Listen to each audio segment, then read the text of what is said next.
लाडकी बहीण योजनेबाबत एक अत्यंत मोठी आणि महत्त्वाची बातमी आता समोर येते। ही योजना सुरू राहणार असली तरी ई-केवायसी पडताळणीची मुदत वाढवण्यास सरकारने स्पष्ट नकार दिलाय। प्रशासनाने केलेल्या कडक पडताळणीनंतर अपात्र ठरलेल्या तब्बल 80 लाख महिलांची नावे या यादीतून वगळण्यात आली आहेत। केवायसी दुरुस्तीची अंतिम मुदत संपल्यानंतर अपात्र लाभार्थ्यांची आकडेवारी समोर आली आहे। यामध्ये तब्बल 80 लाख महिला या योजनेसाठी अपात्र ठरल्या असून त्यांचा मिळणारा लाभ आता बंद करण्यात आलाय। त्यामुळे ऐन महागाईच्या काळात लाडक्या बहिणींना आर्थिक फटका बसलाय। ई-केवायसी दुरुस्तीसाठी दिलेली मुदत 30 एप्रिलला संपली। मुदतीत ई-केवायसी पूर्ण न करणं किंवा नोंदी अद्ययावत न करणाऱ्या महिला योजनेतून बाद झाल्या। योजनेसाठी अर्ज करताना अपूर्ण किंवा चुकीची कागदपत्र सादर करणाऱ्या महिला योजनेतून बाहेर झाल्या। शासनाने निश्चित केलेली पात्रता आणि उत्पन्नाच्या निकषामुळे या महिला अपात्र झाल्या। अर्जातील वैयक्तिक माहिती आणि बँक खात्याच्या माहितीत तफावतीचाही फटका बसलाय। अपात्र लाभार्थी शोधण्यासाठी सुरू करण्यात आलेली ई-केवायसी मोहीम 30 एप्रिल रोजी अधिकृतपणे संपली आहे। ज्या महिलांची ही प्रक्रिया अपूर्ण राहिली होती त्यांना मुदतवाढ मिळणार नाही हेही स्पष्ट झालंय। यंदाच्या वर्षासाठी 28,000 कोटींची तरतूद सरकारने करून ठेवली। मुख्यमंत्री माझी लाडकी बहीण योजनेला आता 2 वर्ष पूर्ण झाली आहेत।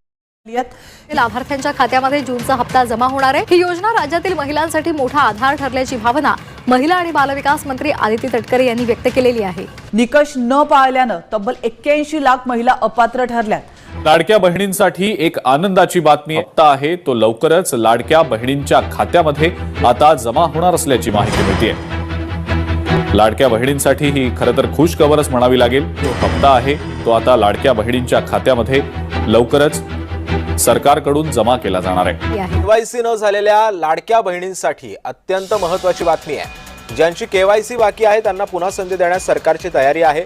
ज्यांना केवायसी करायची असल्यास विंडो ओपन करण्यासाठी सुद्धा तयार असल्याचं मुख्यमंत्र्यांनी सांगितलं। केवायसी अभावी 60 लाख लाडक्या बहिणींचा लाभ बंद झालाय। लाडक्या बहिणींच्या केवायसी बाबत मुख्यमंत्र्यांनी महत्त्वाचे संकेत दिलेले आहेत। तर लाडक्या बहिणींसाठी एक आनंदाची बातमी आहे, कारण 2 आठवड्यामध्ये हप्ता मिळण्याचा अंदाज आहे। पुढल्या 2 आठवड्यामध्ये हप्ता मिळण्याचा अंदाज वर्तवला जातोय। ई-केवायसी केली नाही त्या महिला मात्र अपात्र होणार आहेत। ई-केवायसी करण्यासाठी 30 एप्रिलची अंतिम मुदतवाढ दिलेली गेली होती, त्यामुळे आता ज्यांनी केवायसी केलेली नाही त्या मात्र अपात्र होणार आहेत। आपण हे सांगितलं होतं केवायसी करून घ्या, म्हणजे जे काही माहिती तुम्ही सादर केलेली आहे ती आतापर्यंत सत्य मानण्यात आली, आता त्याची कागदपत्र द्या। पण मोठ्या प्रमाणात केवायसी झाली नाही। जवळपास 9 महिने सातत्याने पाठपुरावा केल्यानंतरही ज्यांनी केवायसी केली नाही ते अर्थातच कुठला तरी एखादा निकष पार पाडत नाही म्हणून त्यांनी केवायसी केली नाही।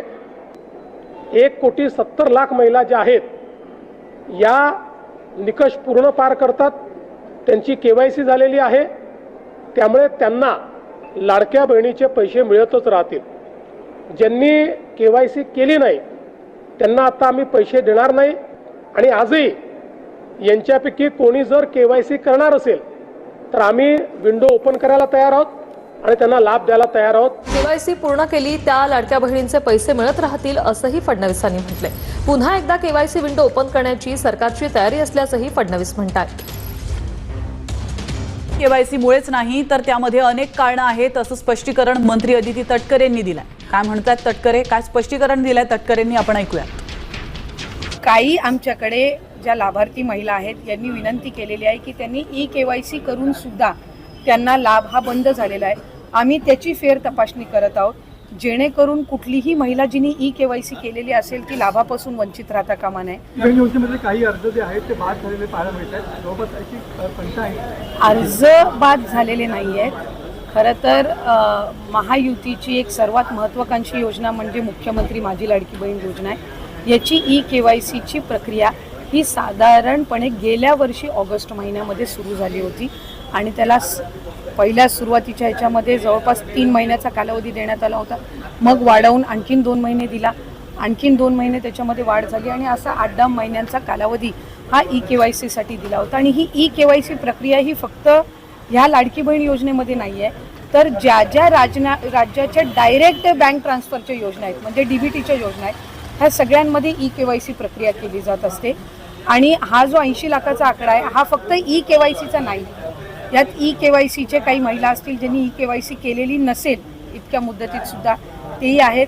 काही आम्हाला गेल्या 10-10.5 महिन्यापासून आम्ही एक IT विभागाचा म्हणजे इन्कम टॅक्सचा आम्ही जो आकडा ज्यांचं उत्पन्न 2.5 लाखापेक्षा जास्ती आहे हा डेटा जो आहे हा आम्ही त्या ठिकाणी मागवलेला होता.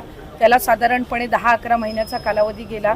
तर त्या जवळपास एक 11, 11.5, 12 लाख हा तो डेटा याच्यामध्ये 80 लाखामध्ये समावेश आहे. याच्यात 4.5 पावणे 5 लाख अशा महिला आहेत ज्या 65 वयोगटाच्या पुढे गेलेल्या आहेत, जे वयाचं निकष आहे तर त्यामध्ये असतील. त्याच्यानंतर याच्यात सरकारी कर्मचारी ज्यांनी लाभ घेतला होता ते काही हजारांमध्ये होते, 14,000-14,500 असतील. त्यांच्याकडून वसुली जी आहे ही गेल्या 8 महिन्यापासूनच सुरू आहे. त्याच्यामुळे ते याच्यामध्ये आहेत. तर अशा पद्धतीनं काही नमो शेतकरीचे आहेत जे नमो शेतकरीचाही लाभ घेत होते, याचाही घेत होते. तर अशा पद्धतीनं ते साधारणपणे हा आकडा आहे. याच्यात सुद्धा काही आमच्याकडे ज्या लाभार्थी महिला आहेत यांनी विनंती केलेली आहे की त्यांनी KYC करून सुद्धा त्यांना लाभ हा बंद झालेला आहे. आम्ही त्याची फेर तपासणी करत आहोत जेणेकरून कुठलीही महिला जिने KYC केलेली असेल ती लाभापासून वंचित राहता कामा नये. त्याच्यामुळे राज्याचे मुख्यमंत्री देवेंद्र फडणवीस साहेब, एकनाथजी शिंदे साहेब, आदरणीय सुनेत्रा काकी असतील, मंत्रिमंडळ असेल यांच्या याच्यानी आपण ती ज्यांनी KYC केलेली आहे पण त्यांचा कदाचित काही कारणास्तव टेक्निकल अडचणीमुळे लाभ बंद झाला असेल ती आम्ही करतोय. काही अशा आहेत ज्यांनी संजय गांधी निराधार योजना आणि लाडकी बहीण योजना ह्या दोन्हीमधून जे लाभ घेत होते ते छाननीमध्ये कट झालेले आहेत. पण त्यांना दोन्हीपैकी एका योजनेचा कंपल्सरी लाभ हा आपण देणारच आहोत. त्याच्यामुळे जे अशा बाय डिफॉल्ट दोन्हीकडे लाभ घेत होते आणि दोन्हीकडनं त्यांची नावं कट झालेली आहेत त्यांना दोन्हीपैकी एका योजनेमध्येच तरी 100% त्याचा शासकीय ह्या योजनांचा लाभ हा मिळणार आहे. काही RTOच्या संदर्भामध्ये तक्रारी केलेल्या आहेत. यातल्या 80 लाखामधल्या जवळपास 3-3.25 लाख हे RTOचे आहेत ज्यांचे वाहनं आहेत पण ते लाभ घेत होते. हा एक 6-8 महिन्यापासून डेटा मिळालेला आहे असा कन्सॉलिडेट करून आहे. पण त्यातल्याही काही लाभार्थ्यांनी म्हटले की आमच्या नावाने म्हणजे निवेदनं आलेली आहेत की आमच्या नावाने कुठलंही वाहन नाही आहे तर त्याची फेर तपासणी होईल. तर त्या पद्धतीनं आहे. आणि साधारणपणे ज्यांनी KYC चुकवलेली होती त्यांना 30 एप्रिलपर्यंतची मुदत ही देण्यात आलेली होती दुरुस्ती करण्याची.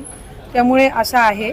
आणि अजूनसुद्धा फेब्रुवारी-मार्च महिन्याचा लाभ हा आम्ही गेल्या आठवड्यापासून वितरित करायला सुरुवात केली आहे. त्यामुळे हा आकडा किती असेल म्हणजे वितरित केल्यानंतर हा 7-8 दिवसाच्या कालावधीमध्ये लक्षात. लाडकी बहीण योजनेचा तुमचा मे महिन्याचा हप्ता जमा झालाय की नाही, काही लाडक्या बहिणींचा जमा झालेला कसा चेक करायचा, तर लाडकी बहीण योजनेच्या वेबसाईटवरती तो स्टेटस देखील अपडेट या ठिकाणी केला जातो. लाडकी बहीण .महाराष्ट्र.gov.in वरती आतापर्यंत तुम्हाला किती हप्त्याचे पैसे भेटलेले आहेत, तुम्हाला तुमचं युजर नेम पासवर्ड टाकून लॉग इन करून देखील तुम्हाला तिथं माहिती तुमची पाहता येते.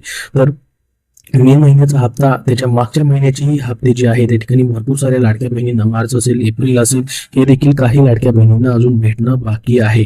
बऱ्याचशा लाडक्या बहिणी पात्र असूनही काही लाडक्या बहिणींचे पैसे जमा होताना दिसत नाहीत. तर त्यासाठी तुम्ही विभागाशी संपर्क देखील करू शकतात. तुम्ही खरोखर पात्र असाल तर तुमचे पैसे मिळण्यास अडचण येणार नाही. तर तुमचा जून महिन्याचा हप्ता जो आहे या ठिकाणी लवकरच वाटप केला जाऊ शकतो. जुलै महिन्याच्या पहिल्या किंवा दुसऱ्या आठवड्यात देखील हे पैसे मग जमा होऊ शकतात.